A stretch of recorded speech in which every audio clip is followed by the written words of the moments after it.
பஸ்காவுடைய பண்டிகை, உலகத்தினுடைய ஆசரிப்பு பஸ்காவுடைய பண்டிகை என்று அநேக இடங்களிலே பிரசங்கியதை பார்த்திருக்கிறோம். ஆர்த்தடாக்ஸ் சபைகள், கத்தோலிக்க சபைகள், மெத்தடிஸ்ட் சபைகள், லுத்தரன் சபைகள், பிரெஸ்பிட்டரியன் சபைகள், பிலீவர்ஸ் சபைகள், எல்லா சபைகளிலும் பஸ்காவை குறித்து பேசுகிறதை நாம் பார்க்கிறோம். எந்த காலகட்டங்களிலே பேசுவார்கள்? இந்த ஜனங்கள் என்ன செய்வாங்க அப்படின்னு கேட்டா, எங்களுக்கு ஒரு நாட்கள் கொடுக்கப்பட்டிருக்கிறது, காத்திருப்பு நாட்கள் கொடுக்கப்பட்டிருக்கிறது. நாங்கள் 40 நாட்கள் நாங்கள் என்ன செய்வோம்? தேவ சமூகத்திலே காத்திருப்போம். லென்த் டேஸ் என்று சொல்லி அவர்கள் ஒன்றை உருவாக்கி வைத்திருக்கிறார்கள்.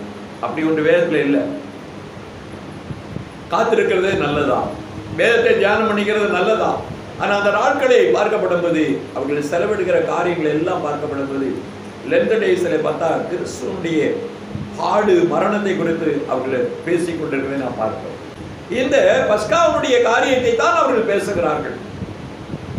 பஸ்காவுடைய காரியத்தை பார்க்க, பஸ்கா எப்படி வந்தது, ஏன் வந்தது, எதற்காக வந்தது, எப்பொழுது தொடங்கினது? இஸ்ரவேல் ஜனங்களை எகிப்து தேசத்திலிருந்து கர்த்தர் விடுதலையாக்கி கொண்டு வருகிறார். வனாந்தரத்திற்கு வருகிறார்கள்.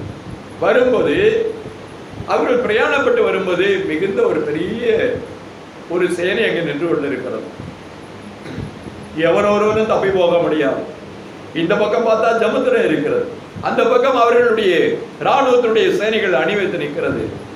எல்லாரையும் கம்ப்ளீட்டா திரும்பி கொண்டு போக வேண்டும் என்று சொல்லி அந்த நேரத்தில் பார்க்கப்படும்போது ஆண்டவரை நோக்கி விண்ணப்பித்த கர்த்தருடைய தாசன் தீர்க்கதரிசி மோசே, அவர் கையில என்ன இருந்தது? ஒரே ஒரு கோல் மட்டும்தான் இருந்தது, வேற ஒன்றுமே இல்லை. ஒரு கோலை வைத்துக்கொண்டு இந்த ஜனங்களை வழிநடத்தின ஒரு மோசே அந்த இடத்துல இருந்து ஆண்டவரிடத்திலே கேட்கிறார். மிகுந்த நெருக்கத்திலே அவன் ஆண்டவரை நோக்கி கூப்பிடுகிறார். அப்பொழுது சொல்லுகிறார், உன்னுடைய கோலை நீட்டு என்று சொல்கிறார். கர்த்தருடைய நாமத்துக்கு ஸ்தோத்திரம். இவ்விதமாக ஒரு கோலை வைத்து அதிசயம் செய்த அந்த ஒரு பெரிய அற்புதத்தை நாம் பார்க்கிறோம். அந்த கோலை வைத்து ஜனங்களை வழிநடத்தின அந்த அற்புதத்தை நாம் பார்க்கிறோம். இப்படியாக பாறையிலிருந்து தண்ணீர் வரவழைத்ததை நாம் பார்க்கிறோம். வனாந்தரத்திலே காடுபட்சிகளை கொடுத்ததை நாம் பார்க்கிறோம். வானத்திலிருந்து மன்னாவை கொடுத்தே பார்க்கிறோம். எல்லாம் சரிதான். ஆனா இப்ப இருக்கக்கூடிய சேனையின் மத்தியிலே இக்கட்டான சூழ்நிலையிலே நான் எப்படி தப்பிப்பது, நாம் எப்படி கடந்து போவது? அங்கே ஒரே ஒரு சூழ்நிலை தான், ஜமுத்திரத்தை தவிர வேற வழி இல்லை. உலகத்துல பாருங்க, இந்த டிராவல்ஸ் ரூட் போட்டு கொடுத்ததே ஆண்டவராகிய கர்த்தர் தான். அந்த யெகோவா தேவன் அவர்களை பிரயாணத்தில் நடத்தி சென்ற அந்த தேவன் பிரயாணத்தை அவர்களை அந்த ஜமுத்திரத்தில் கொண்டு போறதற்கு ஒரு திட்டத்தை உலக தோத்திற்கு முன்பதாகவே தேவன் அந்த திட்டத்தை வச்சிருக்கிறார். இந்த இடத்துல தான் அவர்கள் என்ன செய்ய வேண்டும்? கடந்து போக வேண்டும் என்று சொல்லி திட்டத்தை வைத்திருக்கிறார். எவ்வளவு நேரத்தில் கடந்து போனாங்க? ஒரே ஒரு ராத்திரி இரவுல கடந்து போனார்கள். 20 லட்சம் ஜனங்கள் மேல இருப்பாங்க, ஆடு மாடுகளே இருக்கும், எல்லாம் இருக்கும். அந்த இடத்துல கடந்து போகும்படியாக அந்த ராத்திரியில அவர்களை அங்கிருந்து அக்கறைக்கு அவர்களை கடந்து போகும்படியாக செய்தார். அந்த இடத்துல தண்ணீர் விலகி கடந்து போயிட்டு வேற இடத்துல எங்கேயும் சொல்லல, சுக்கோத்தன் என்கிற இடத்துல நான் பார்க்கிறேன். பிரயாணத்தினுடைய இடம் இன்றைக்கு பாத்தீங்கன்னா வருஷத்துக்கு ஒருக்கா முஸ்லீம்கள்லாம் என்ன செய்வாங்க? வருஷத்துக்கு ஒருக்கா அந்த சுக்கோத்து பக்கத்துல போய் அந்த செங்கடலுடைய பாகத்துல போய் நின்று பார்ப்பாங்களா. வருஷத்துக்கு ஒரு நாள் என்ன செய்யுமா? அந்த அதாவது அதிகாலையில போய் பார்ப்பாங்களாம். அதிகாலையிலன்னா என்ன அப்படின்னா ஒரு 3 மணியில இருந்து ஒரு 6 மணி வரைக்கும் உள்ள போய் பார்ப்பாங்களா. அந்த சிவந்த சமுத்திரத்திலிருந்து வந்த அந்த அந்த வனாந்தரத்துல வந்து சிவந்த சமுத்திரத்துக்குள்ளே இருந்து கடந்து போன அந்த பகுதி இன்றைக்கும் தண்ணீர் திறக்கப்பட்டு அந்த இடத்தை காண்பிக்கிறதா. சேட்டலைட் மூலமா பார்த்துட்டு இன்னைக்கு அதை போய் என்ன செய்யறாங்க? வீடியோ எடுத்து போட்டிருக்கிறாங்க. ஓ, இந்த நேரத்துல தான் இந்த இடத்துல தான் இவங்க போயிருக்கிறாங்க. அந்த இடத்துல என்ன செய்யறது? மணல் மேடுகளாக அங்கே வரை இன்னைக்கு அதை அளவிட்டு பார்க்கப்படும் போது 77 மீட்டர்ல இருந்து 240 மீட்டர் அளவுக்கு தான் அந்த இடத்துல பள்ளமும் மேடும் காணப்பட்டிருக்கிறது. அவர்கள் கடந்து போகிற பகுதியை கர்த்தர் அந்த காலத்திலே நிர்ணயித்து வைத்திருக்கிறார். அவர் கடந்து போனார்கள் என்று நாம் பார்க்கிறோம். 1 Corinthians 10:1-2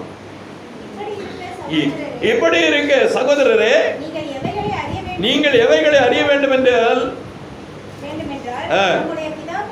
நம்மளுடைய பிதாக்கள் எல்லாரும் மேகத்துக்குள்ளாக இருந்தார்கள், கீழே இருந்தார்கள். எல்லாரும் சமுத்திரத்தின் வழியாக நடந்து வந்தார்கள். எல்லாரும் மோசைக்குள்ளாக வேகத்தினாலும் சமுத்திரத்தினாலும் ஞானஸ்தானம் பண்ணப்பட்டார். பாத்தீங்களா? சிவந்த சமுத்திரம், ஜனங்கள் வராங்க. மேல என்ன இருந்தது?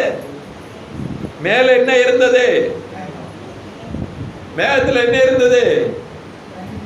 தண்ணீர் உள்ள மேகம். செல்லும் போது இந்த பக்கமும் தண்ணி, இந்த பக்கமும் தண்ணி, மேலையும் தண்ணி. அப்போ அவர்கள் கடந்து செல்லும் போது, சமுத்திரத்தின் வழியா போகும்போது அது எதை காண்பிக்கிறது? ஞானஸ்தானத்தை காண்பிக்கிறது. அந்த ஞானஸ்தானத்தை கடந்து வரும்போது ஏற்கனவே மாவெல்லாம் செஞ்சுக்கிட்டு இருக்கிறாங்க. மாவத்தெல்லாம் தட்டி வச்சிருக்காங்க, உருட்டி வச்சிருக்கிறாங்க, துணியை போட்டு மூடி வச்சிருக்கிறாங்க, பாத்திரத்துல இருக்கிறது. ஆனால் என்ன நடந்தது என்று பார்க்கப்படும் போது குளிக்கவே இல்லை. அவர்கள் அங்கிருந்து துரிதப்பட்டு வேகப்பட்டு அங்கிருந்து நினைச்சிடறாங்க. சேனைகள் வந்த உடனே எல்லாம் மூட்டையை கட்டி தூக்கி பிடிச்சிட்டான். ஆளுக்கு ஒரு கோல் என்ன பண்றாங்க, துணியில கட்டி மாவை வச்சுட்டானுங்க. அப்படியே என்ன பண்றாங்க பார்த்துட்டு இருக்கும்போது இந்த பக்கத்துல இந்த நெருக்கம். அதனால என்னாச்சுன்னா மாவு குளிக்கவே இல்லை. கரையில வந்தாங்க, அப்பத்தை போட்டாங்க, சுட்டாங்க, பஸ்காவை ஆசரித்தார்கள். கர்த்தருடைய நாமத்துக்கு ஸ்தோத்திரம். அப்போ ஞானஸ்தானத்துக்கு அப்புறமா கர்த்தர் பஸ்காவை ஆசரிக்கும்படியாக, புளிப்பில்லாத அப்ப பண்டிகை ஆசரிக்கும்படியாக கர்த்தர் கொடுத்தது தான் இன்றைக்கு நான் திருவிருந்தை நடத்தி கொண்டு இருக்கிறோம். ஞானஸ்தானத்துக்கு அப்புறமாக அப்பம் வைக்கிற ஒரு காரியம் எப்படி வந்தது? நிறைய பேர் போன் பண்ணி சொல்றாங்க, ஐயா நாங்க கடல்ல ஞானஸ்தானம் எடுத்தோம், சரியா தப்பா அப்படின்னு கேட்கிறாங்க. ஐயா முதல்ல ஆண்டவரே அங்கதான் ஞானஸ்தானம் கொடுத்தாரு, சிவந்த சமுத்திரத்துல. நீ கடல்ல கொடுத்தானே எங்க? அதுதான் முதல்ல காட்டப்பட்ட அடையாளமா இருக்கிறது. நீங்க கடல்ல ஞானஸ்தானம் பெற்றது தப்பு இல்லை அப்படின்னு சொல்லி சொன்னேன். கர்த்தருக்கு ஸ்தோத்திரம். ராமேஸ்வரம் மற்ற எல்லா இடங்கள்ல இருந்து பாஸ்டர்கள் போன் பண்ணுவாங்க, ஐயா நாங்க கடல்ல கொடுக்குறோம், நாங்க தொட்டி கிடையாது, ஒன்றும் கிடையாது, நாங்க எங்களுக்கு வசதி இதுதான் இருக்குது, எங்களுக்கு கடற்கரையிலே போனா ஒரு பக்கத்துல அமைதலா இருக்கும், அந்த இடத்துல நாங்கள் கொடுப்போம் என்று சொல்லி சொன்னதை நான் பார்க்கிறேன். பஸ்காவினுடைய காரியத்திலே ஆடு, அந்த ஆட்டை அவர்கள் எல்லாரும் வீடுகளிலே விகிதத்துக்கு தகுதமாகி அவர்கள் ஆடுகளை அங்கே வளர்த்து வைத்திருந்தார்கள். பஸ்காவினுடைய ஆட்டை என்ன செய்தார்கள்? அடித்தார்கள் என்பதை நாம் பார்க்கிறோம். சரி, இந்த பஸ்காவினுடைய ஆடை அடிக்கும் போது அதை தோலெல்லாம் உரிச்சி அதை கண்டமாக எடுக்கப்படும் போது அதனுடைய எலும்பு முறிக்கப்பட்டதா?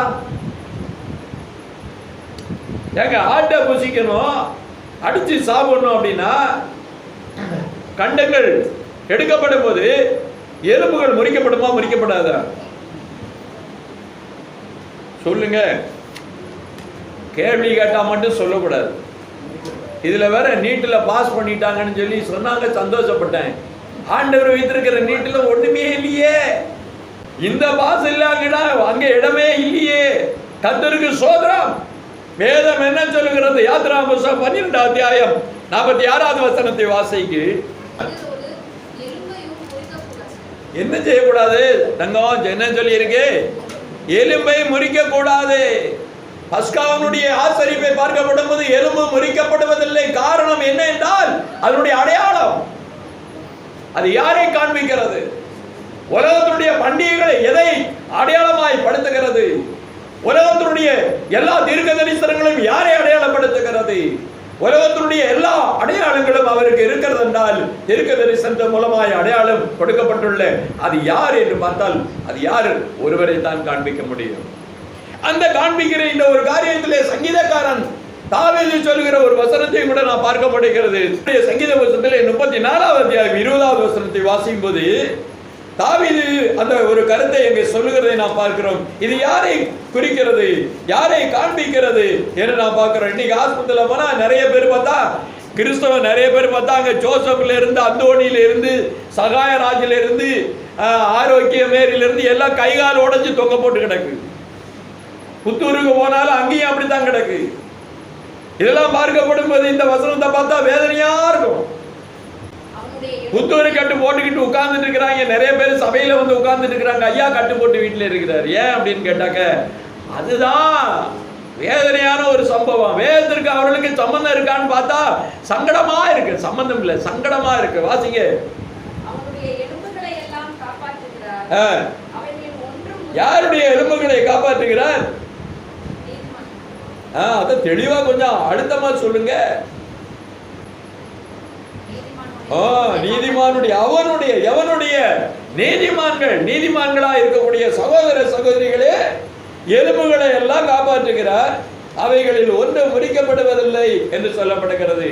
பரிசுத்தமாய தெய்வம் ஆண்டவராய் இயேசு கிறிஸ்துவினுடைய பஸ்காவுடைய திருச்சமூகத்திலே ஆண்டவர் மாமிசத்திலே பிறந்து இந்த பூமியிலே அவதரித்து அவர் கடைசியாக தேவ ஆட்டுக்குட்டியாக பஸ்காவுடைய ஆட்டுக்குட்டியாக அடையாளப்படுத்தப்பட்ட அந்த இயேசு கிறிஸ்து யூபிலி என்று சொல்லப்படுகிற முழு சுதந்திரத்தை கொடுக்கப்படுகிற அந்த காலகட்டத்தில் உள்ள அந்த நேரத்தில் வருகிற அந்த பஸ்காவுடைய பண்டிகையாக இருக்கிற இயேசு கிறிஸ்து ஒவ்வொரு 50வது வருடத்திலையும் ஜூபிலி வருகிறது.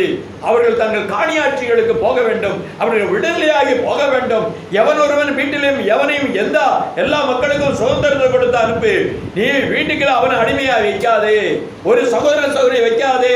வஸ்திரம் இல்லாத வஸ்திரத்தை கொடு, ஆகாரம் இல்ல ஆகாரத்தை கொடு, அவனுக்கு கொடுக்க வேண்டியதை கொடுத்து அனுப்பு. முழு சுதந்திரத்தை கொடுக்கிற ஜூபிலி, 50 ஆண்டுகளுக்கு ஒரு முறை வருகிற ஜூபிலி, ஆண்டவராய் இயேசு கிறிஸ்து வருகின்ற அந்த பஸ்கா மிக விசேஷித்த நாளா இருக்கக்கூடிய அந்த ஜூபிலி ஆண்டுகளிலே வரக்கூடிய அந்த பஸ்காவுடைய பண்டிகை ஆண்டவராய் இயேசு கிறிஸ்து அவதரித்து அந்த காலத்து கட்டத்திற்காக அவர் வந்திருக்கிறதை நாம் பார்க்க முடிகிறது. பரிசுத்தவானுடைய எலும்பு முறிக்கப்படுவதில்லை. அதன்படினாலே கர்த்தருடைய வசனம் சொல்லுகிறது. யோவானுடைய புத்தகம் 19:31-33 வாசிங்க பாருங்க. அந்த நாள் என்ன இருக்குது? பெரிய ஓய்வு நாள். ஓய்வு நாள் என்பது பெரிய ஓய்வு. என்னையாப்பா மற்ற நாட்கள்ல இன்னைக்கு நம்ம ஓய்வு நாள் வந்து பெரிய ஓய்வு நாள் கிடையாது. அந்த பெரிய ஓய்வு நாள் என்று சொல்லப்படும் போது பஸ்காவை ஆசரிக்கப்படுகிற அந்த காலகட்டத்தில் உள்ள பெரிய ஓய்வு நாள், வருடத்திற்கு ஒருக்கா வருகிற அந்த பெரிய ஓய்வு நாள். இந்த நாட்கள்ல நம்ம எல்லாம் அதெல்லாம் பார்க்கறது இல்லை. ஆண்டவருடைய வசனம் என்ன சொல்லுகிறது? திருவசனம் என்ன சொல்லுகிறது? வசனம் சபைக்கு கொடுக்கப்பட்டிருக்கிறது என்ன சொல்லுகிறது? ஆண்டவர் சொல்லுகிற அந்த வார்த்தையை இந்த நாட்களை தெளிவாக நாம் புரிந்து கொண்டு இருக்குமானால் திருச்சபையானது அவருடைய மரணத்தை தெரிவிக்க வேண்டும் என்று வேதம் சொல்லுகிறது. நாம் தெரிவிக்கிறோமா? அன்னைக்கு கண்ணை மூடிக்கிட்டா அன்னைக்கு எதையுமே செய்யறது கிடையாது. எங்களுக்கு அந்த வழக்கமும் இல்லை, பழக்கமும் இல்லை. அப்ப வேத வசனத்துக்கு அநியாயம் செய்யலாமா? அக்கிரமமாக யோசிக்கலாமா? உலகத்தில் இருக்கக்கூடிய வேதபாரர்கள் பரிசேயர்கள் எல்லாவரும் என்ன செய்கிறார்கள்னா கர்த்தருடைய கட்டளையும் கர்த்தருடைய கற்பனைகளையும் கர்த்தருடைய நீதி நியாயங்களையும் தள்ளிவிட்டு அவர்கள் உண்டாக்கி கொண்ட சர்வ சுதந்திரத்துக்கு உண்டாக்கி கொண்ட கட்டளைகளை உருவாக்கி வைத்திருக்கிற அதை மேன்மைப்படுத்தினது போல இந்த நாட்களில் இருக்கக்கூடிய எல்லா திருச்சபைகளும் இந்த அக்கிரமத்தையும் அநியாயத்தை செய்து வருகிறது. நாட்களையும் காலங்களையும் ஆண்டவர் கணிப்பதற்கு மாத்திரம் உங்களுக்கு சொல்லல. எதற்கு சொல்லப்பட்டது, ஏன் சொல்லப்பட்டது, என்ன செய்ய வேண்டும் என்று சொல்லப்பட்டிருக்கிறது. இதை குறித்ததான ஆய்வு உங்களிடத்தில் இருக்கிறதா? தெளிவு இருக்கிறதா? மனிதனுடைய சித்தாந்தருக்கு கீழ்ப்படுகிற ஒவ்வொரு திருச்சபையும் கர்த்தர் தூக்கி எறிய போகிறார்.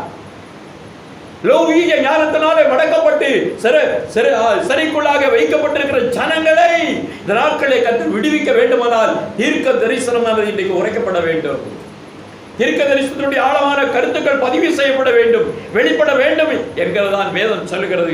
ஆண்டவர் சொல்லுகிறார், உலகத்தில் இருக்கக்கூடிய அநேக சித்தாந்தங்கள், அநேக மத மார்க்கங்கள், போதனைகள், தத்துவங்கள் எல்லாவற்றையும் உடை தெரிகிற தேவனுடைய தீர்க்க தரிசன வசனம் இந்த யோனாவுடைய தீர்க்க தரிசன வசனம். இதை குறித்த ஆழ்ந்த சிந்தனை யாருக்கு இருக்கு? யாருக்கு அந்த வெளிப்பாடு இருக்கிறது? 3 நாள் என்று சொல்லப்படுகிறது. அந்த வசனத்தை நீங்கள் வாசித்தீர்கள் என்பதை நாம் கீழே இந்த வசனத்தை வாசிப்போம். 33 வாசிங்க. யோவான் 19:33 வாசிங்க.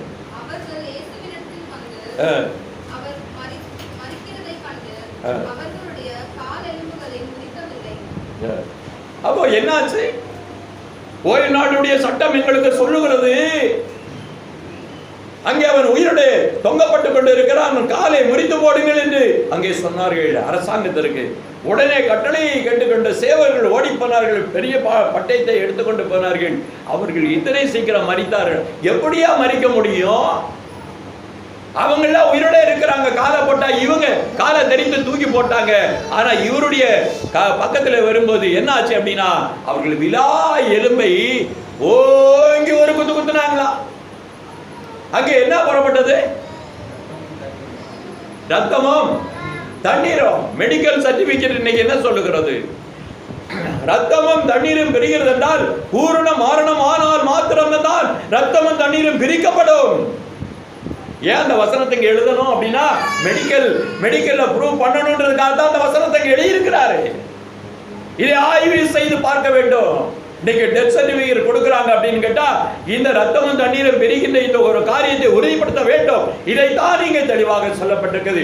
இத்தனை சீக்கிரம் அவர் மரித்தாரா என்று சொல்லி காலெலும்பை முறிக்கப்படவில்லை. காரணம், அவர் பரிசுத்த தெய்வத்திலே அவர் ஆண்டவருடைய அடையாளமும் அவருடைய தீர்க்க தரிசன வார்த்தையும் நிறைவேற்றப்பட வேண்டியிருக்கிறது. அது கடந்து வர வேண்டியிருக்குது. அது நிறைவேற வேண்டியிருக்கு. உலகத்திற்கு சொல்லப்பட வேண்டியிருக்குது. அவர் வார்த்தையின்படி செய்கிற தேவனாய் இருக்கிறார். வார்த்தையின்படி வந்தார். வார்த்தையின்படியாக அவர் கடந்து போகிறார். அவர் நிறைவேற்றினார். நான் எதற்காக வந்தேன் என்றால், நான் நியாய பிரமாணத்தையும் தீர்க்க செல்லும் நான் ஒழிப்பதற்கு அழிப்பதற்கு வரவில்லை, நான் நிறைவேற்ற வந்தேன் என்றதை 100 மடங்கு சொல்லுகிற தெய்வமாயிருக்கிறார். 100 மடங்கு நிறைவேற்றிய தெய்வமாயிருக்கிறார். அவருடைய அடையாளங்களோடு இந்த நாட்களில் நாம் பார்க்க வேண்டும் என்பதற்காகத்தான் இதை ஆண்டவர் எழுதி வைத்திருக்கிறார். உலகத்தில் உள்ள விஞ்ஞானிகளா திருட்டுத்தனமா பேசுவான். உலகத்தில் மற்றவெல்லாம் கேவலமா பேசுவான். அவர்களுக்கெல்லாம் வாயடைத்து போக வேண்டும் என்பதற்காகத்தான் இந்த வசனம் கொடுக்கப்பட்டிருக்கிறது என்பதை நாம் பார்க்கிறோம். கர்த்தருடைய பிரியமானவர்களே, உலகத்தில் அந்த நாட்கள் நடந்த சம்பவத்தை குறித்து நாம் பார்க்கப்படும் போது வேதம் சொல்லுகிற இன்னொரு அடையாளத்தை நாம் பார்க்கிறோம். மத்தியனுடைய புத்தகம் 27:45 இருந்து வாசிங்க. 6 மணி நேரம் முதல் 9 மணி நேரம் வரைக்கும். இதுக்கு முன்பதாக இன்னொரு வசனத்தை நாம் பார்க்க வேண்டும். அவரை கேவலமாக திட்டினார்கள், கேவலமாக பேசினார்கள். இந்த காலகட்டத்தில் இன்னைக்கு அரசியல்வாதி அரசியல் மட்டும்தான் பண்ணணும். இன்னைக்கு மதச்சார்பற்ற கட்சிகள் என்று சொல்லிக்கொண்டு சில திருட்டு பயல்கள் என்ன பண்றாங்க அப்படின்னு கேட்டா, இயேசுவை கேவலப்படுத்தி பேசிக் கொண்டிருக்கிற சில அரசியல்வாதிகள். அவன் பேச விட்டு நீங்க வேடிக்கை பார்க்கறீங்க. நீங்க வேதத்துல இருந்து நீங்க பதில் சொல்றது இல்ல, ஊமையாக இருக்கிறீர்கள். நீங்க உங்கள்ட்ட சாட்சி இருந்தா நீங்க சொல்லுவீங்க, உங்கள்ட்ட சாட்சி இல்லைன்னா நீங்க பேச மாட்டீங்க. 38 இருந்து வாசிங்க. வலது பக்கத்திலே ஒருவன், இடது பக்கத்திலே ஒருவன், 2 கள்ளர் மத்தியிலே இவரை சிலுவையில் அடிச்சாங்க. இவர் குற்றவாளியா அப்படின்னு சொல்றான். இவர் குற்றம் முடிந்தவர் என்று சொல்லுகிறது. இந்த வசனத்தை வச்சு சொல்றான். அப்புறமா என்ன சொல்லுகிறார்கள் என்றால், அன்னைக்கு இருக்கிற ஜனங்கள் கூட இவன் பிராது பிடித்தவன், இவன் எத்தனை, இவன் பொய் சொன்னானே என்று சொல்லுகிற ஒரு வார்த்தை. 3 நாளைக்கு ஆலயத்தை இடிச்சு போட்டுட்டு நான் கட்டிடுவேன் அப்படின்னு சொன்னா, இந்த குற்றத்தை வைத்துத்தான் அவரை என்ன செய்தார்கள் என்றால் குற்றவாளியாக சொன்னார்கள். இவன் பொய் பேசுகிறான், 3 நாளைக்கு இடித்து போட்டு கட்டி எழுப்பு என்று சொல்லி பொய் சொல்லுகிறான் என்று சொன்னார்கள். இவன் பொய்காரன் என்று சொன்னார்கள். அது மாத்திரமல்ல, அங்கிருந்து ஜனங்கள் எல்லாம் என்ன சொன்னாங்க அப்படின்னா, எல்லாவரையும் ரட்சிப்புன்னு பேசுனிய, ரட்சிப்பை குறித்து நீ பேசுனிய, உன்னை நீ ரட்சித்துக்கொள், நீ மேல இருந்து கீழே வா, உன்னை நாங்க நம்புறோம் அப்படின்னு சொல்லி சொன்னாங்க. சிலுவையில இருந்து இறங்கி வா, அப்ப நான் உங்களை பார்க்கிறோமே. அது வரைக்கும் காரி துப்பினார்கள், அவமானப்படுத்தினார்கள். என் தேவனே என் தேவனே என்று சொல்லி அவர் சிலுவையில கூப்பிட்டவன பத்தியா, இவருக்கு மேல ஒரு கடவுள் இருக்காரு, இவன் ஏயா கூப்பிடணும் அப்படின்னு சொல்லி இன்னைக்கு பரியாச கூட்டங்கள் இன்னைக்கு நிலையில மேடைகளிலே பேசிக்கொண்டு அலைகிறது. பைத்தியம் பிடித்த இந்த பிசாசுகள் கூட்டம் இந்த உலகத்துல நிறைய கூட்டங்கள் இருக்குது. நான் சொல்லக்கூடாது, சங்கிகளுடைய கூட்டம் தான். நம்மளை இன்றைக்கு கேவலப்படுத்திக் கொண்டு கிறிஸ்துவனுடைய மகத்துவத்தையும் வேதத்துடைய மகத்துவத்தையும் கிறிஸ்துவனுடைய பெரிதான நற்செய்தியும் அழித்து இந்த பூமியிலே இன்னைக்கு நரகமாக்கி கொண்டிருக்கிற வேதனை, மகா வேதனை. காரணம் என்னன்னா, உங்க வாய் மூடிக்கொண்டிருக்கிறது, உங்க இருதயம் அடைத்துக் கொண்டிருக்கிறது, உங்கள் வாய் பேச தவறி கொண்டிருக்கிறது. வேதத்தை அறிய உணர உங்களுக்கு மனம் இல்லை, பேசுவதற்கு உங்களுக்கு மனம் இல்லை, உங்களுக்கு தைரியம் இல்லை.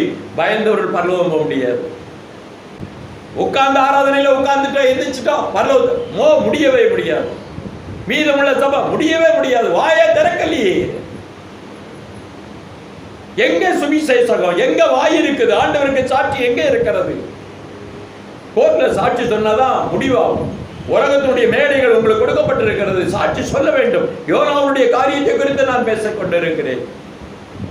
இந்த காரியத்தில் நான் பார்க்கப்படும் போது அதுல கீழே வாசிங்க, 41 வாசிங்க. அப்படியே பிரதான ஆசாரியர்கள், வேதபாரகர்கள், மூப்பர்களும் பரியாசம் பண்ணி துப்பினார்கள். காரி துப்புனானுங்க. அவ்வளவு கேவலப்படுத்தினாங்க. முஸ்லீம் நாடுகளில் போய் பார்த்தீங்கன்னாக்க யாராவது குற்றம் புரிந்தா எல்லாரும் துப்பிட்டு போகணும், கல்ல இருந்து எரியணும். இன்னைக்கு அங்க சட்டமாக்க வைக்கப்பட்டிருக்கிறது. அங்கு கொடிய கேவலமான ஒரு மனிதர்கள் இந்த காரியத்தை நாம் பார்க்கிறோம் பிரியமானவர்களே. இதைத்தான் அன்னைக்கு செய்துட்டு இருக்கிறாங்க. அதுக்கப்புறம் கீழே பாருங்க 42 வாசி.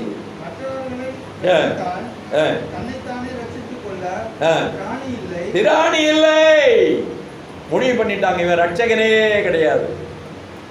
அவ்வளவு கேவலமா பேசினாங்க. அது கீழே 44 வாசிங்க. அவருடைய கூட சிலுவையில் அறையப்பட்ட கள்ளரு கூட இருந்து சிலுவையில அவங்க கூட நிந்தித்தார்கள் என்று நாம் பார்க்கிறோம். அதுக்கப்புறம் 45வது வசனத்தை வாசிங்க. 6 மணி நேரம் முதல் 9 மணி நேரம் வரை 6 மணி எப்பங்க அது? 6 மணி எந்த நேரம்? 6 மணினா எத்தனை மணி? 9 மணினா எத்தனை மணி? உலகத்துல பைபிள் காலண்டரை ஒழிச்சுட்டானுங்க, பைபிள் காலண்டரை அழிச்சிட்டாங்க. வேதத்தினுடைய ஆதாரங்கள் அழிக்கப்பட்டு கொண்டிருக்கிறது. இன்னைக்கு உங்களுக்கு இது தெரியாம குருடாகி போறதுக்கு காரணம் என்ன அப்படின்னா, இப்ப உங்களால சொல்ல முடியல. வேதத்தினுடைய காலங்கள் நேரங்கள் இந்த நாட்களிலே முதலாவது தேவன் கொடுத்த காலண்டர் எங்க? ஏன் இந்த யோசனை யோசிக்கிறீங்க? மண்டே வெடிச்சு போகும், குழப்பம் வந்துடும். யோசிக்காதீங்க. ஆதியாகமம் 1வது அத்தியாயத்திலே 5வது வசனம் 14வது வசனம் முதலாவது கர்த்தர் கொடுத்த காலண்டர் வாசிங்க. ஐயோ எப்பா பெரிய கண்டுபிடிப்பு ஐயா. முதலாவது சாயந்தரம் தொடங்கி மறுநாள் சாயந்தரம் வரைக்கும் ஒரு நாள் கரெக்ட். கர்த்தருக்கு ஸ்தோத்திரம். 14வது வசனத்தை வாசிங்க. பின்பு தேவன்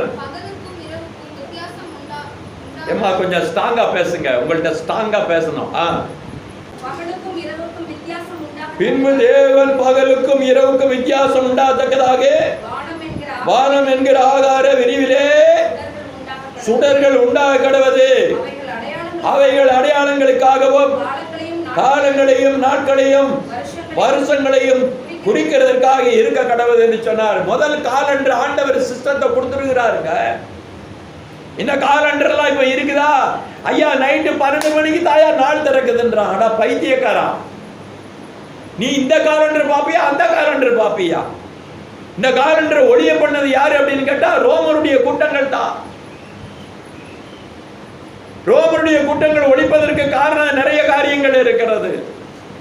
ஏன் அப்படின்னு கேட்டா 7வது நாள் சப்பாத்துன்னு வரும், இதை மாத்தணும், இதை ஒழிக்கணும். உயிர்த்தெழுந்த நாளை என்ன சொல்லணும் அப்படின்னு கேட்டாக்க, உயிர்த்தெழுந்த நாள் நம்ம சொல்லக்கூடாது, ஈஸ்டர்னு சொல்லணும். கிழக்கிலே கும்பிடுகிற அந்த கூட்டத்தினுடைய பண்டிகை, கிரேக்கருடைய கூட்டத்தை. அந்த தானியேலை பத்தி நிறைய பேசுவீங்க ஐயா. ஐயா பாபிலோன் தெரியாதா? மீதிய பெர்சியர்கள் தெரியாதா? அப்போ அந்த காலத்தில் இருக்கக்கூடிய அசீரியர்கள் தெரியாதா? அவருடைய காலங்களுடைய பண்டிகைகள் தான் என்ன பண்டிகைன்னா ஈஸ்டர் பண்டிகை, கிழக்கிலே சூரியனை வழிபடுகிற பண்டிகை. The East worshipper அவர்களுடைய பண்டிகை. அந்த இதை என்னைக்கு கொண்டு வந்து வச்சான்? சரியா அங்க வச்சான். இதுக்கு தடையா இருக்கிறது என்ன அப்படின்னா, வேதத்துக்கு அடையாளமாக அதற்கு சாட்சியாக இருக்கக்கூடிய இந்த கிறிஸ்துவனுடைய பண்டிகை, யூதருடைய பண்டிகை, அதாவது யூதர்களுடைய நாட்காட்டியை, எபிரேயருடைய நாட்காட்டியை காலண்டரை ஒழிக்கணும். கிறிஸ்துவத்தில் வரக்கூடாது. வந்ததுனால இந்த காலங்களெல்லாம் பண்ண முடியும், இந்த மெமிக்கரி எல்லாம் பண்ண முடியும், உங்களெல்லாம் நம்மளெல்லாம் ஏமாற்ற முடியும், இந்த பாருன்னு சொல்ல முடியும். இது அங்கே பாரு இங்கே பாரு அப்படின்னு சொல்லி நம்மளை பைத்தியக்காரன் ஆக்கிட்டு இருக்கிறான். இதுல இன்னொரு காரியத்தை உங்களை முன்னதாக நான் வைக்க விரும்புகிறேன். ஐயா யோனாவுடைய காரியத்தை நாம் இந்த நாட்களிலே நாம் பேசணும். காலங்கள் கொடுக்கப்பட்டிருக்கிறது. யோனாவுடைய அடையாளத்தை ஆண்டவர் கொடுத்தார் என்று நாம் பார்க்கிறோம். அந்த வசனத்தை வாசிக்கப்படும் போது மத்தேயுடைய புத்தகத்திலே 12வது அத்தியாயத்திலே 39-40 வாசிப்போம். அவர்களுக்கு பிரதியுத்தரமாக ஐயா அவங்களுக்கு பேர் என்ன வச்சிருக்கிறார் ஐயா? ஐயா நல்லா சொல்லுங்க ஐயா. சர்டிபிகேட் கொடுத்திருக்கிறார். யாரு? தலைவர் கொடுத்திருக்கிறார். என்னன்னு கொடுத்திருக்கிறாரு? இவர்களுக்கு என்ன கொடுத்திருக்கிறாரு? அம்மா சொல்லுங்க.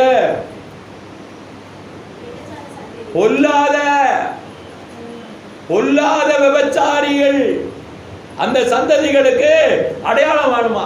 இன்னைக்கு நிறைய பேரு கேவலமா திரிகிற அநேகர்கள், கிறிஸ்துவனுடைய அடையாளத்தை தெரியாதவர்கள், கிறிஸ்துவனுடைய வசனத்தை தெரியாதவர்கள், கிறிஸ்துவனுடைய தீர்க்க தரிசனத்தை அறியாதவர்கள், கிறிஸ்துவனுடைய வார்த்தைகளை சுவிசேஷத்தை சொன்னா, நற்செய்தியை சொன்னா கேட்க மாட்டாத, கீழ்ப்படியாத பொல்லாத விபச்சார ஜனங்களுக்கு ஆண்டவர் சொல்லுகிறார்.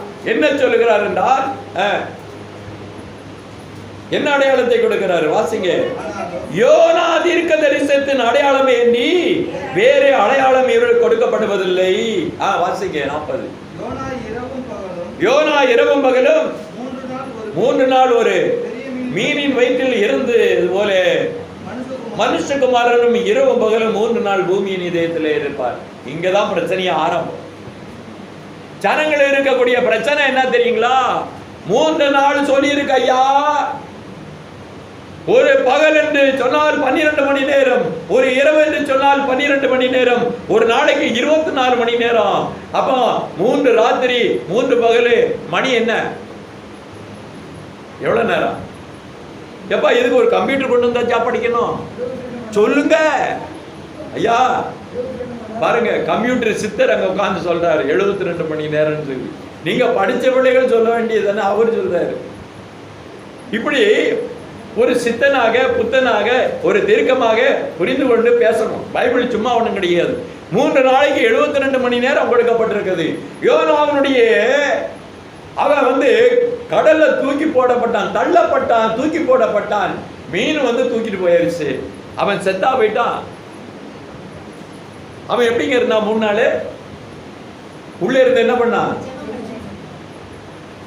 என்ன உள்ள புல்பீட்டு போட்டிருக்கா ஜெபம் பண்றதுக்கு?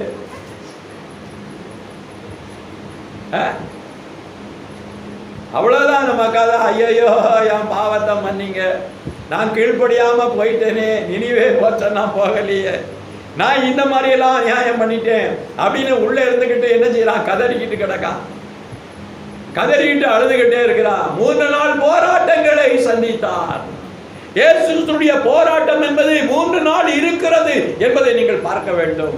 யோனாவுக்கு கொடுக்கப்பட்டுள்ள போராட்டம் 3 நாட்கள் இருந்தது போல, தள்ளப்பட்டது போல 3 நாட்கள் அவருடைய போராட்டங்கள் இருக்கும் என்பதாக அடையாளம் கொடுக்கப்பட்டிருக்கிறது. அந்த 3 நாட்களுடைய போராட்டத்தை பார்க்கப்படுவது யார்? ஒரு ஆள் எஸ்கேப் ஆயிட்டாரு. யாரு? யோனாவை கடல்ல மீன் கக்கிருச்சு, அவர் வெளியில வந்துட்டாரு. ஆனா இயேசு கிறிஸ்துடைய பாடுகளும் துன்பங்களும் துயரங்களும் கடைசியிலே அவர் அடிக்கப்பட்டு அவர் மரித்தார் என்பதை நாம் பார்க்கிறோம்.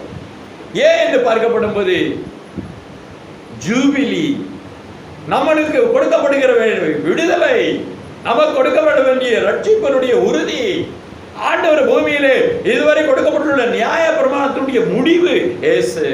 நியாய பிரமாணத்தினுடைய முடிவை அவர் நிறைவேற்றும்படியாக பூமியிலே அடையாளப்படுத்தப்பட்ட அந்த தேவன் பூமியிலே சிலுவையிலே அடிக்கப்பட்டு கொலை செய்யப்பட வேண்டும். ஒரு பலி செலுத்தினா எதில் வச்சுங்க பலி செலுத்துவாங்க? ஆடு மாடெல்லாம் எப்படி பலி செலுத்துறாங்க? இந்த கோயில்களில் போய் பார்த்துருக்கீங்களா? மாடை எப்படி பலி செலுத்துவாங்க? ஆடை எப்படி பலி செலுத்துவாங்க? ஐயா, மாலை ஓட்டு மஞ்சள் தண்ணி போட்டு அப்புறமா வெட்டி அப்புறமா பிரியாணி போடுவாங்க. அப்படிதானே? பாருங்க, அவர் எந்த காலத்துல இருந்தாலும் அதை பார்த்துருக்கு. எதுல வச்சு வெட்டுவாங்க பாத்தீங்களா? ஐயா, கொலை செய்யப்படுவதற்கு என்னையா வேணும்? உங்களுக்கு கொலை செய்ய தெரியாது, கொலை செய்வாதிருப்பாயான்னு 10 கற்பிள்ளை சொல்லியிருக்கு. நீங்க அதை பத்தி எப்படி கேட்கலாம் அப்படின்னு சொல்லக்கூடாது. ஆடு மாடை பலி செலுத்துறதுக்கு கொலை செய்யறதுக்கு எதை பயன்படுத்துவார்கள் சொல்லுங்க? தமிழ்நாட்டுக்காரங்க பெரிய அருவான்னு சொல்லுவாங்க. நீங்க அம்மா, நீங்க பெண்கள்லாம் என்ன சொல்லுவாங்க? அருவாமனை தான் பெருசு, நாங்க எப்போ அதான் யூஸ் பண்ண நல்லா இருக்கு அப்படின்னாங்க. அப்புறம் வேற யாரு? வேற இன்னொன்னு, வேற என்ன தேவை? ஐயா, பாயிண்ட்டுக்கு வர மாட்டேங்கிறீங்க. இப்படி இருந்தா நீங்க சிலுவையின் மரணத்தை புரிந்து கொள்ள முடியாது. நான் திருப்பி அதே தான் சொல்றேன். இயேசு கிறிஸ்துவ எங்க அடிச்சு கொண்டாங்க? சிலுவைன்றது என்னது? போச்சு, இவங்களை திருத்தவே முடியாது. ஐயா மாறாங்க ஐயா, மரத்துல மாட்டி வச்சுதான் என்ன செய்வாங்க? பலி செலுத்துவாங்க. இயேசு கிறிஸ்துவ சிலுவையில மாட்டி வச்சுதான், அந்த மரத்துல மாட்டி வச்சுதான் பலி செலுத்த, மரத்தின் மேலே பலி செலுத்தப்பட வேண்டும். இது கூட புரியணும். அங்கங்க கோயில் குளத்துல பார்த்தா கவட்ட கம்பம் மாதிரி இருக்கும், அதுல தலையை பிடிச்சு அமுக்கி வச்சுட்டு வெட்டிடுவாங்க. பார்த்திருக்கீங்களா? இயேசு கிறிஸ்துவுடைய மரணமானது மரத்திலே தூக்கப்பட்டவன், சபிக்கப்பட்டவன், மரத்திலே பலி செலுத்தப்பட்டு சங்கரிக்கப்பட்டவன், பாவி என்று சொல்லப்படுகிற பிரகாரமாக நம்முடைய பாவங்களை அவர் ஏற்றெடுத்தார் என்பதை நாம் பார்க்கலாம். கர்த்தருடைய நாமத்துக்கு ஸ்தோத்திரம். இப்ப இந்த இடத்துல மாட்டிக்கிறீங்க. இப்பதான் பிரச்சனை ஆரம்பம். இப்பதான் என்ன பிரச்சனை ஆரம்பம் அப்படின்னா, உங்களுக்கு கேள்வியினுடைய பிரச்சனை ஆரம்பம். ஏங்க, இயேசு கிறிஸ்துவ சிலுவையில் அடித்தது எப்பங்க? வெள்ளிக்கிழமை. தம்பி வருவீங்க பாருங்க ஐயா, நீட்டு தேர்வுல ஃபர்ஸ்ட் பிரைஸ் சிலுவையில வெள்ளிக்கிழமை அடிச்சாங்கன்னு சொல்லி தம்பி சொல்லிட்டான். வெள்ளிக்கிழமை அடிச்சாங்க, சரி ரைட்டு. அன்னைக்கு ராத்திரி ஆயிப்போச்சு. என்ன ராத்திரி வந்தது? ஓய்வு நாள் ராத்திரி வந்துருச்சு. மறுநாள் பகல் ஒன்றும் இல்லை, ஓய்வு நாள். அப்புறமாக மறுநாள் ராத்திரி என்னது? ஞாயிற்றுக்கிழமை ராத்திரி வந்துருச்சு. சரி, மறுநாள் ஞாயிற்றுக்கிழமை காலையில இயேசு உயிர்த்தெழுந்தாரு. அப்ப 72 மணி நேரம் கணக்கு எங்க? பரலோகத்துக்கு போகக்கூடிய நீட்டு பெயிலு. அப்ப என்ன?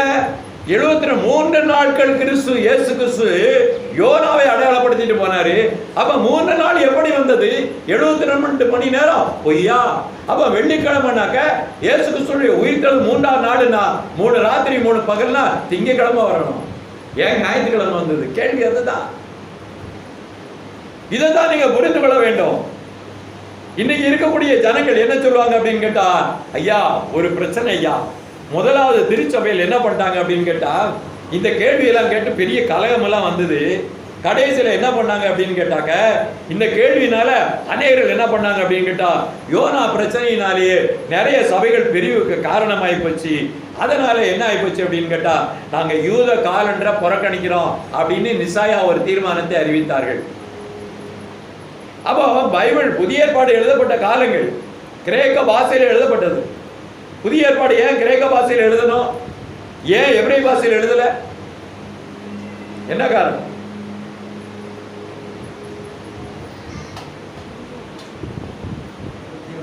ரெண்டாவது கொஸ்டின் அவுட், நீட்ல ஃபெயில்.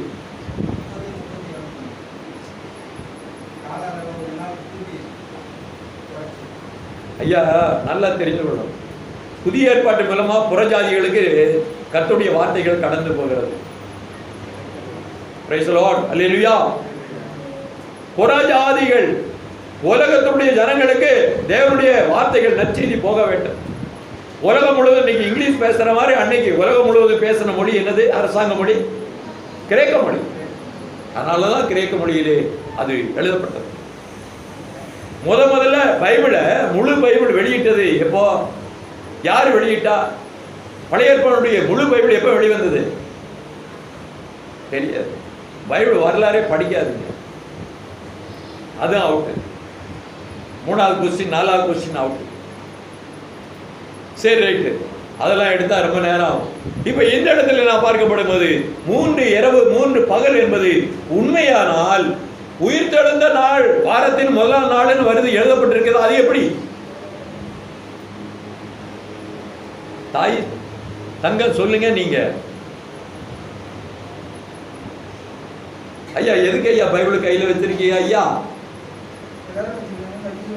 அதுல என்னையா சொல்லி இருக்குது ஐயா?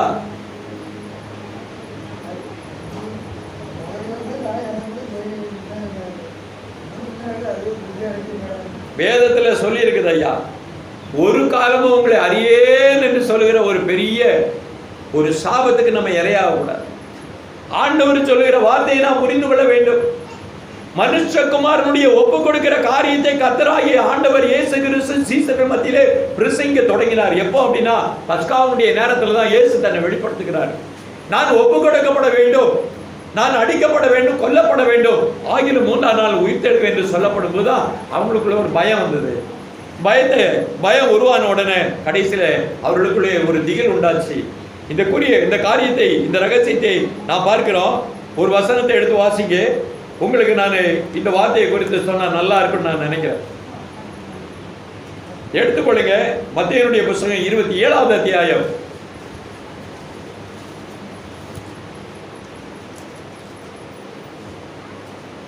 62வது வசனத்திலிருந்து வாசிங்க.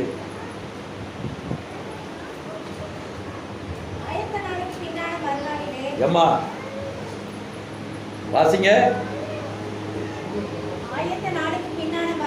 அங்கே நின்னுங்க, அர்த்தம் சொல்லுங்க.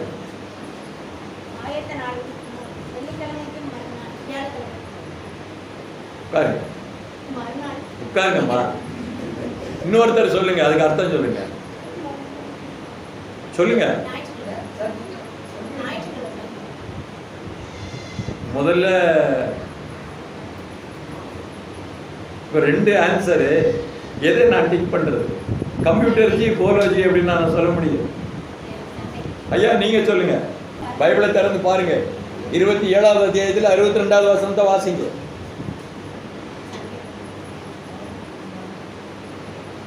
எல்லாம் காதெல்லாம் தீட்டிக்கிடுங்க. கொஞ்சம் உள்ள பஞ்சு கிஞ்சி இருந்துன்னா தொடச்சு வைங்க. பேசுங்க, சொல்லுங்க. ஐயா வாசிங்க. ஆம்பளைகள் சைடில் வாசிங்க. தம்பி வாசிங்க, சொல்லுங்க. தம்பி நெக்ஸ்ட்னு சரி. எதுக்கு நெக்ஸ்ட்?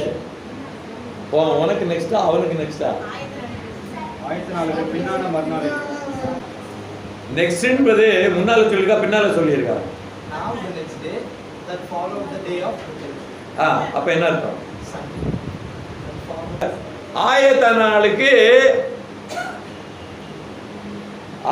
நாளுக்கு பின்னால நாள் எது வருது? வியாழக்கிழமை வருது. ஆயத்த நாளுக்கு பின்னான நாள் என்னது? ஞாயிற்றுக்கிழமை.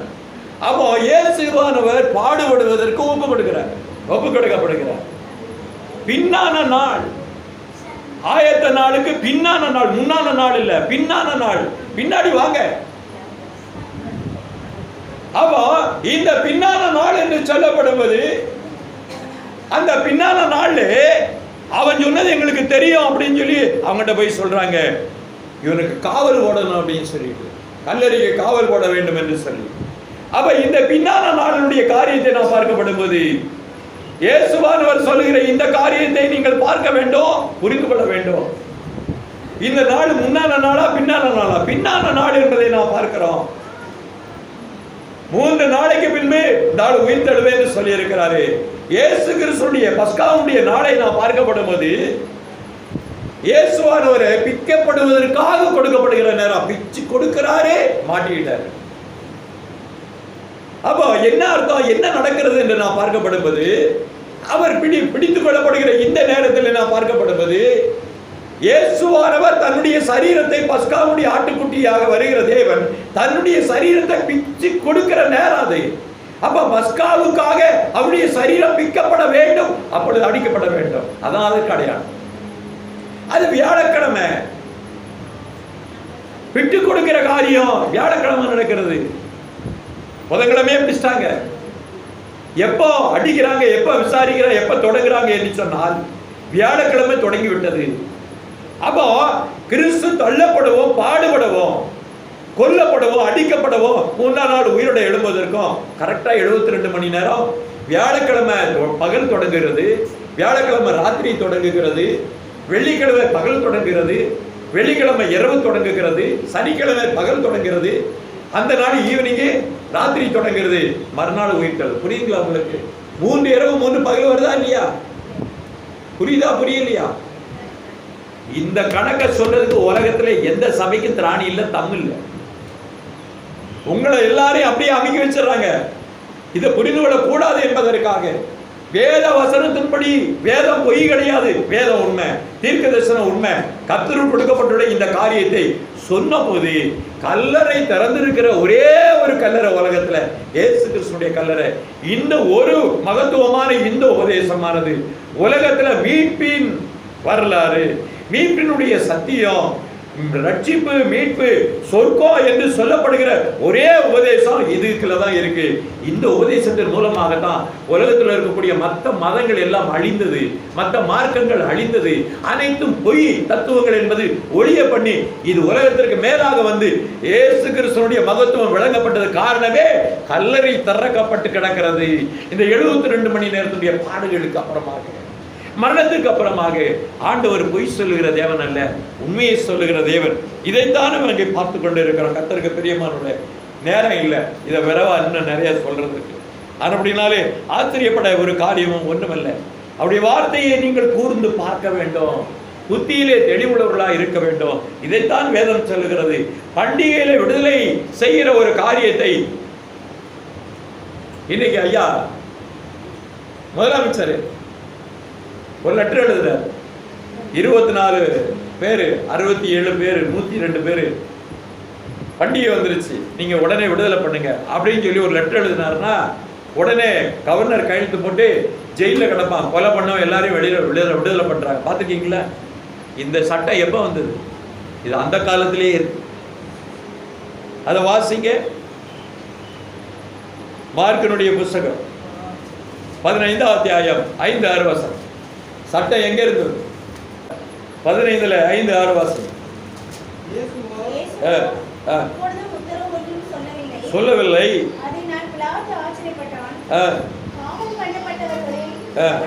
எவனை விடுதலையாக்க வேண்டும் என்று கேட்டுக்கொண்டார்களோ விடுதலையாக்குவேன். பண்டிகை தோறும் பிலாத்துக்கு வழக்கம் அப்படின்னு அரசாங்கத்தில் ஒரு வழக்கம் இருந்தது.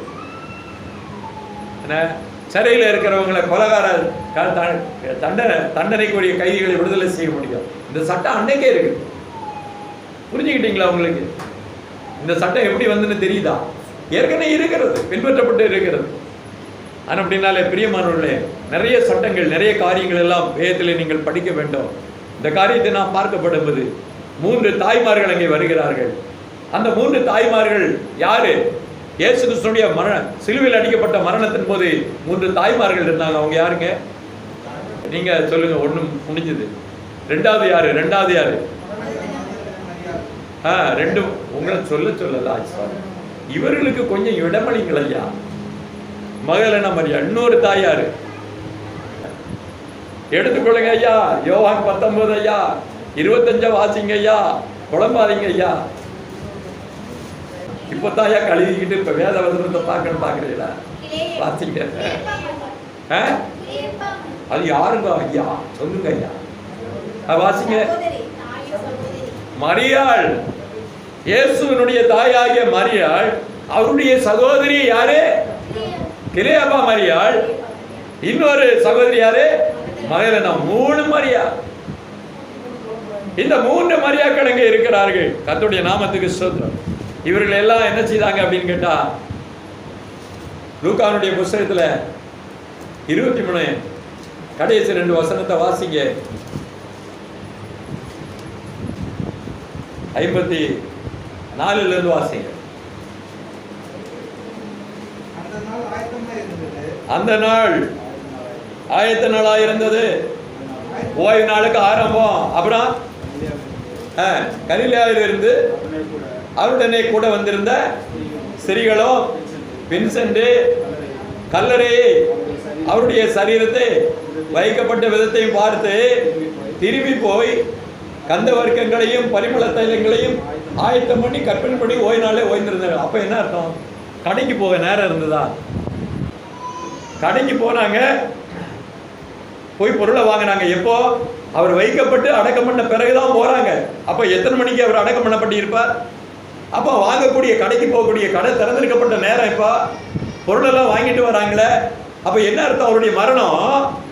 அதை தான் நான் முதல்ல உங்கள்கிட்ட ஒரு கேள்வி கேட்டேன். அப்பவே நான் கேட்டேன், அதுக்கு பதிலே இல்லை. இப்ப வரைக்கும் சொல்லல. இது எங்க போய் சொல்ல? நானே பாடம் வந்து ஐயா சாதாரண ஒரு காரியம்தான். இயேசு கிறிஸ்துவினுடைய சிலுவையினுடைய மரணத்துல 3 மணி நேரம் சிலுவையில அவர் தொங்கினார். 3 மணி நேரத்துல என்ன ஆச்சு அப்படின்னா, பூமி என்ன ஆச்சு? அந்தகாரம். அது எத்தனை மணிக்கு தொடங்கி எத்தனை மணிக்கு முடிஞ்சது? பைபிள் எழுதப்பட்ட நேரம் என்ன? 6 மணியிலிருந்து 9 மணி. அப்ப இப்போ உள்ள டைம் என்ன? அது ஜோசியத்தில் கேட்கணுமா? அதான் மத்தியானம் 12 மணி. பகலுக்கு 12 மணி நேரம்னா மத்தியானம் 6ஆம் மணி. 6ஆம் மணி வேளையிலே ஆண்டவர் என்ன செய்யிருக்கிறாரு? சமாரியா சரிட்ட போய் பேசியிருக்கிறாரு. அந்த வெயில் நேரத்தில் போய் ஓய்வு எடுக்கிறார். அப்போ ஓய்வு எடுக்கிற மத்தியானம் 6ஆம் மணி வேலைன்னா 12 மணி. 12 மணிலேருந்து 3 மணி வரைக்கும் அவருடைய பூமி எங்க அந்த காலம் உண்டாகிறது. அவர் மரித்து ஜீவனை விடுகிறார். திரைச்சலை கழிக்கப்படுகிறது 12 மணிக்கு. அவர் மரித்து அவர் ஜீவனை விடும்போது திரைச்சலை கழிக்கப்படுகிறது மத்தியானம் 6 மணிக்கு. அதான் மத்தியானம் 12 மணிக்கு பூமி எங்க அந்த காலம் உண்டாகிறது. அப்போ என்னாச்சு? அவருடைய மரணம் 3 மணிக்குள்ள முடிஞ்சு சரீரத்தை என்ன பண்ணிட்டாங்க? கேட்டு வாங்கி அடக்கம் பண்ணிட்டாங்க. அப்போ அவர்களுக்கு நேரம் இருந்தது. அது 4-4:30 மணியா தெரியாது. ஆனால் அவர்களுக்கு நேரம் இருந்தது. அவர்கள் போனார்கள் என்பதை நாம் பார்க்கிறோம். கர்த்தருக்கு பிரியமானவர்களே, என்ன அப்படினாலே 3 நாள் என்கிற ஒரு காரியம் எதிலிருந்து தொடங்கப்படுகிறது என்றால், இயேசு கிறிஸ்துவின் அடிக்கப்படுகிற காலம், ஒப்பு கொடுக்கப்பட்டு பாடுபட்டு அடிக்கப்படுகிற நேரத்திலே அது தொடங்குகிறது.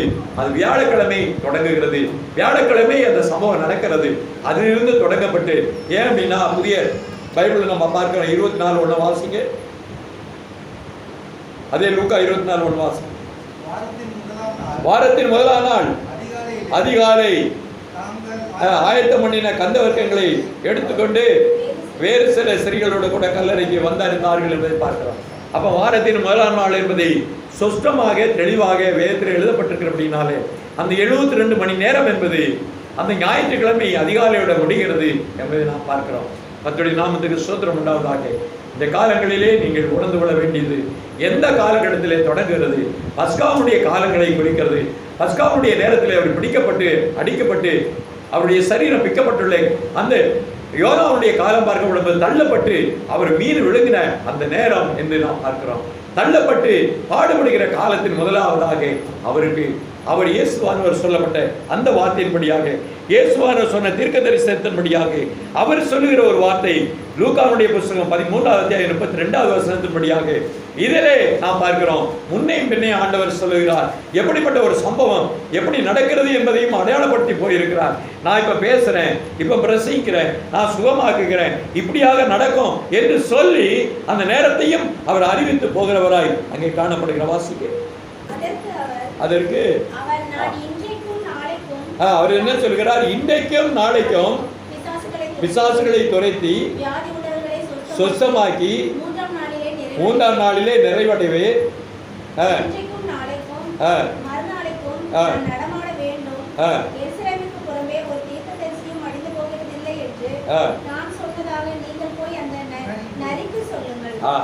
அவங்களுக்கு கால நேரங்களே சொல்லிட்டாங்க.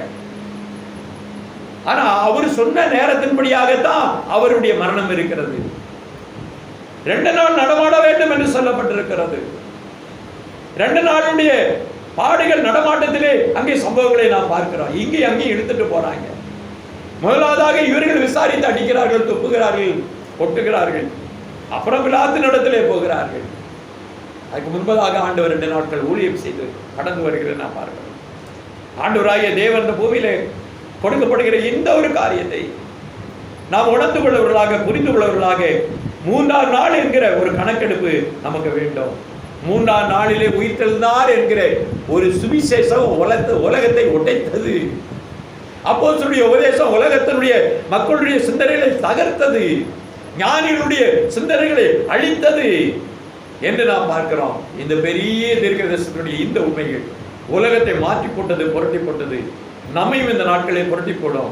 காரணம் என்ன என்று பார்க்கப்படும்போது, இதில் தேவன் சத்தியம் உள்ளவர். உலகத்தினுடைய மீட்பினுடைய திட்டமோ ரகசியமோ உலகத்திற்கு சொர்க்க ராஜ்யத்துக்கு போகின்ற மகத்துவமான ஒரு உண்மை வெளிப்பட்டது இந்த சம்பவத்தில் தான், இந்த வார்த்தையின் அடிப்படையில் தான். இது பஸ்காவுடைய காலம், பஸ்காவுடைய நேரம். பஸ்காவுடைய நேரத்தில் கர்த்தர் பிடிக்கப்பட்டார், அடிக்கப்பட்டார், அவர் பாடுகளை அனுபவித்தார், கொலை செய்யப்பட்டார், 3ஆம் நாளே விட்டிருந்தார். அந்த 72 மணி நேரங்கள் கடந்து போயின என்பதை நாம் பார்க்கிறோம். பின்பதாக ஆண்டவர் எல்லாருக்கும் தரிசனமானார். முதலாவதாக ஸ்திரீகளுக்கு தரிசனமானார். 2 பேருக்கு 2 தடவை தரிசனமானார். பின்பு 12 அப்போஸ்தலர்களுக்கு தரிசனமானார். 500க்கும் மேற்பட்டவர்களுக்கு தரிசனமானார். கடைசி காலத்தில் அகால பிறவியாகி இருக்கிற அப்போஸ்தலனாகிய பவுலுக்கு ஆண்டவர் தன்னை தரிசனமாக்கி காண்பித்தார் என்று பார்க்கிறோம். கர்த்தர்களை ஆசீர்வதிப்பாராக.